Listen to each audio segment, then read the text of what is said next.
All right, this is for Algebra 1, and this is from Lesson 18, and I think you're going to find this rather simple.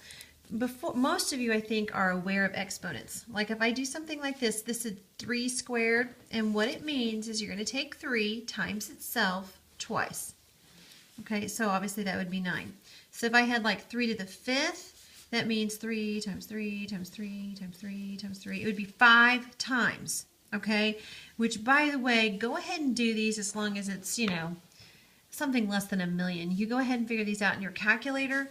I'm going to just do this real quick. I know this is 9 and that's 9, that's 81, and 81 times 3 is what, 243. So I know this would be 243. I don't have a problem with you using your calculator at all, okay? So like this very first one, when it says 15 squared, just know that means 15 times 15. If you don't know it, then hit it in your calculator. But 15 times 15 is just 225. That's all you would get for that one right there. Okay, I'm going to ignore that one just for a minute. Think about this. Notice the negative is on the inside of these parentheses, so it means what's negative 8 times negative 8. And you guys know 2 negatives is a positive, so that would be 64. There is a difference between this. Let me hit this just a minute. I'm going to try to clear it up just a little bit. Make sure that's real clear. Okay. There is a difference between this when it's in parentheses. Notice this one's in parentheses and this one's not. Okay. This one would be negative 64 because the exponent only applies to the 8, not the negative. Okay. Here, if you look right below the exponent, you see parentheses, so everything in the parentheses would be squared. Okay. Let me see what the next one is. 16 squared, again, just hit your calculator. 16 times 16, which I think is 256. No big deal. Okay. Now, here's where things get a little bit more interesting. I don't know if you can come in just a little closer so that they can see that, but it says 4 to the 5th times 4 to the 2nd. You know what? Let me show you a little trick real quick for doing those real quick. Notice if I had this, I'm going to make one that's a little smaller. Realize what this means. This means 4 squared means 4 times 4. 4 to the 3rd means 4 times 4 times 4 3 times. Notice how many 4s you have here. Do you see there are 5? So this is the same thing as 4 to the 5th. Okay. You have a little button on your calculator. You can either hit this in your calculator, 4 to the 5th, or some of you have this button on your calculator. It looks like a little arrow. It's called a caret. You hit that in your calculator, and you should get 1024. Okay. Some of you have this button on your calculator, and you're going to have to hit it in like that. Figure out where that button is on your calculator so you don't have to hit this in there 5 times, okay?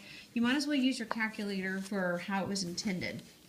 All right, so right here, when I have 4 to the 5th times 4 to the 2nd, that is simply 4 to the 7th, because all you have to do is add those exponents, all right? And you can see that again. If you write out 5 of these, 1, 2, 3, 4, 5, and you multiply by 2 more, do you see that you have 1, 2, 3, 4, 5, 6, 7 of them? And then I want to see this step right there, and then when you hit that in your calculator, 4 to the 7th, you should get 16,384. Okay? So again, just really quickly, since these are the same base and I'm multiplying, 4 plus 7 is 11. It's just be 8 to the 11th. And that's going to be a really big number. Let me see if I hit this into my calculator. 8 to the 11th. Oh my cow. That's way too big. So just leave it 8 to the 11th. Okay? If it's more than 1,000,000, don't even worry about it. Just leave it just like that. Okay. Now this is a square root symbol, and it's asking you what number, when you multiply it times itself, is 144. You also have this button on your calculator, the square root button. It is 12.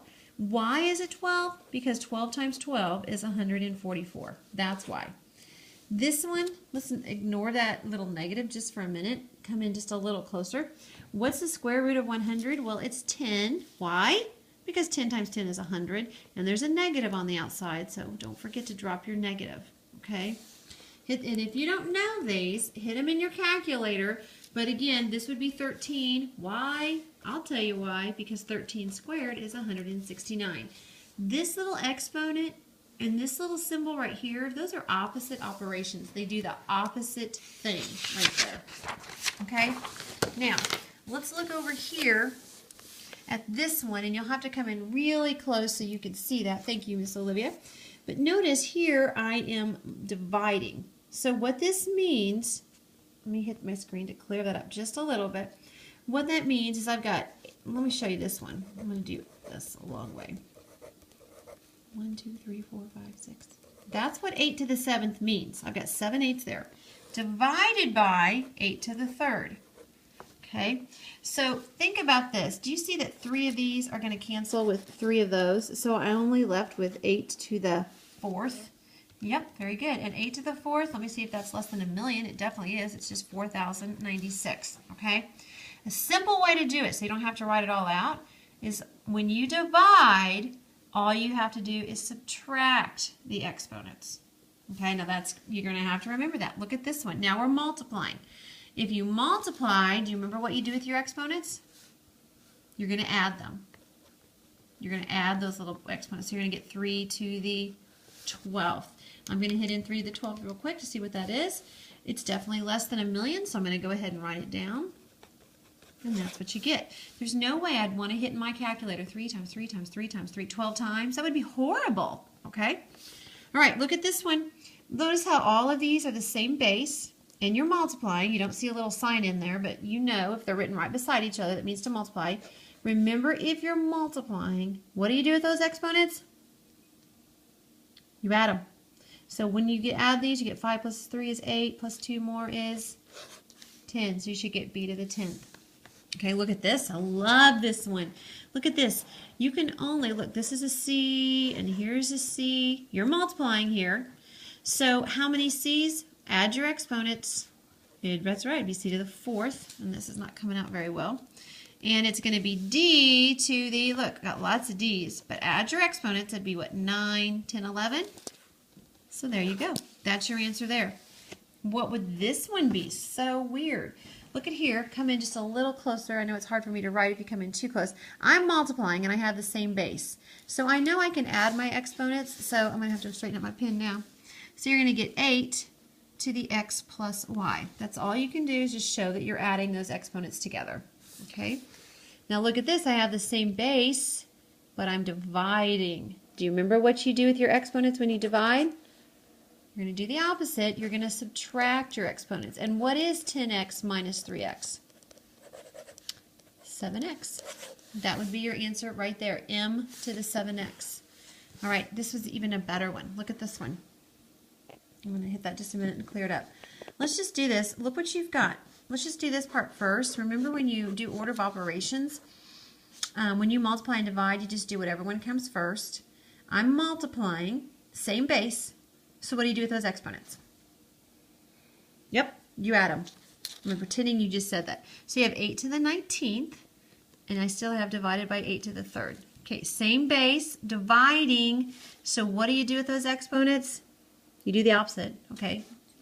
So you subtract, so you're going to get 8 to the 16th. I know that's going to be a huge number, so I'm not going to even worry about crunching it into my calculator. Well, here, I'll try it real quick. 8 to the 16th. Oh my goodness, it put it in scientific notation. It is huge. Okay, last one, all right? Look at this one. You're dividing. What do? You got the, it has to be the same base to play the game. My base stays that way. What do you do with those exponents when you divide? You're going to subtract them. So you're going to get x to the 3y. Okay, that is it. Enjoy.